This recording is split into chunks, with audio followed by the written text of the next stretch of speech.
once it started, I feel like anyone with any basic grasp of the history knew what was going to happen. It was going to be a bloodbath, right? It was going to be a massacre. But nobody even imagined that would be that big. But you know what's really sad about it, Joe? What's really sad about it?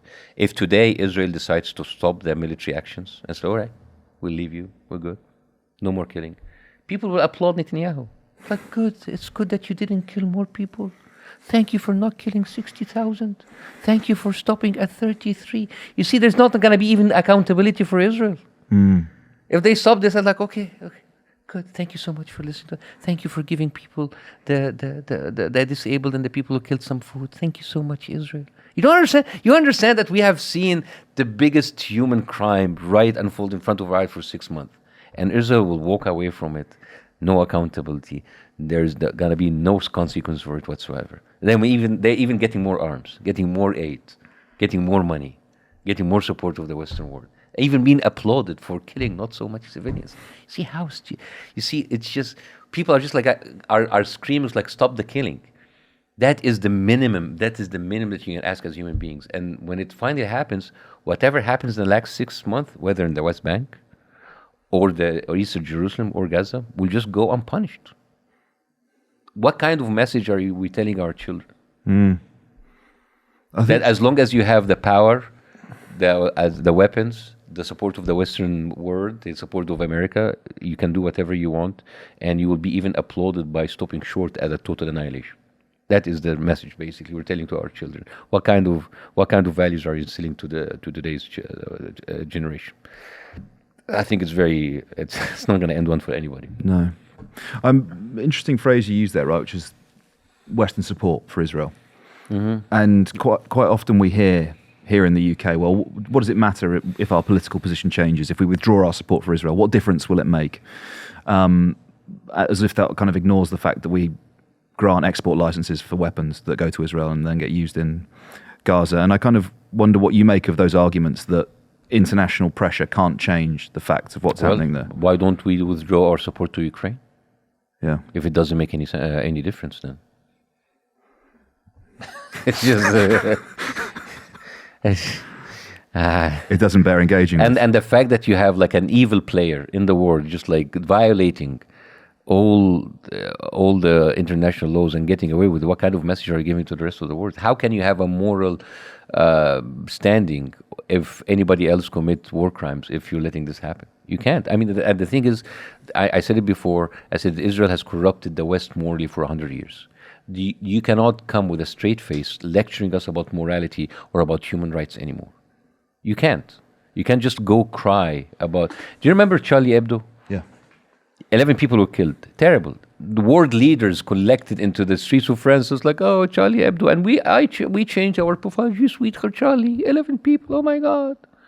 30,000 people? They're collateral damage. Inevitable. It's sad. It's sad. It's just like, and you watch these like TV anchors. Oh, yeah, there's so much civilians. It's sad, but it has to happen. I mean, what can we do? Not this. Yeah. anything but this. Yeah. What else can we do? What else can we do? It's very frustrating to look at this, and just, I mean, it is comical, but it's painful. Okay, let's talk about that, because you talk about frustration, you've talked about how sad it is. I agree with both of those things. I'm also conscious of the fact that you've made me laugh multiple times over the course of this conversation, and not in like a rude way, like you're being funny. And no, please do. I'm a comedian. My ego feeds on you laughing. Stroking your ego. Please. Sorry. Please. You're so amazing, Bassem. Please, I'm full of insecurities, and I have delayed payment on my ego. Can you tell me more about the tension between those two things? About sort of subject matter that perhaps even some people would say you shouldn't make jokes about that, or we shouldn't laugh about that. It's so serious. It's so upsetting that there is no humor. There is nowhere to laugh in there. Well, sometimes it's very difficult to, but like I didn't even attempt to make any jokes. What I did was just like I was just like repeating the talking points, like impersonating. It was like, oh, sorry. Yeah. Oh, please go ahead and kill Paul. I was just like I was just like speaking my mind of how I view these people, and it comes up comical because it is nonsense. Yeah, it's nonsensical, you know. And the thing is, I said before, they make you get so used to cruelty, you don't even know how to keep up. Like I'll give you an example. Remember how Donald Trump was so difficult to make fun of? Yeah. Because by the time you catch up with one of his like atrocious statements, he's already on the second one. He said stuff like, "Oh, I grabbed them by the pussies," and everybody, "Oh my God, grab them by the pussies!" And then like 2 weeks later, I can go into Fifth Avenue and kill someone and shoot someone in the face. I was like, "Oh my God!" And then he moved, so it became normal. Normal. This is what Israel is doing. It's just like it's upping the cruelty, and just by the time you're now 6 months, we know you don't even talk about children starved to death, or people killing each other for flour, or babies dying because there's no electricity in the incubators. We don't even speak about that because we forgot. Just like it's become so normal. We don't talk about the little people that were like mutilated and killed. We don't even talk about sexual violence against Palestinians. We don't talk about that. We don't talk about that because it became so more normal. It's just because it's are you still talking about that? Are you still talking about the incubators? We have passed that. We now killing them in front of you on cameras, and we will deny it. And we're not going to be able to do anything about it. And if you speak about it, you're an anti-Semite. You see, you see how it is so stupid. Yeah.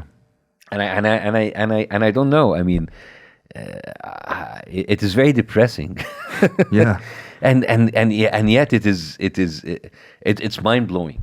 And this is I think the frustration that comes with like the people who are on television media, because the people in the streets that goes out every weekend, they see these things, and the reason why they escalate the anger and they escalate the frustration is they see people in the media and on the political level, they don't speak about that at all, as if it doesn't happen. So now at a certain point, these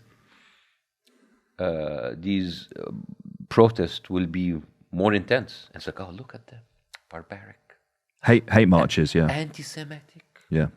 You push them to that, and it's like, oh, look at the reaction that I have just made them do. You see? Yeah. You see how it is? This I is that I've been doing. I mean, I gave you an example. A synagogue in Toronto was hosting an event, a real estate event, to sell land and houses in the West Bank, illegal settlements, which is violating all kinds of laws. And you can only buy it if you're Jewish, which is another discriminatory law. So people went and they marched, they had a demonstration against this in front of the synagogue. And know what the pro-Israelis like? Oh, look at the anti-Semites. They are in front of our synagogue. Oh, Holocaust. Oh, anti-Semite. Oh, please. And they forgot, and they don't talk about what led to that. You see, it's just like it's about your reaction. Oh, they're angry Arabs, terrorists. They want to kill us.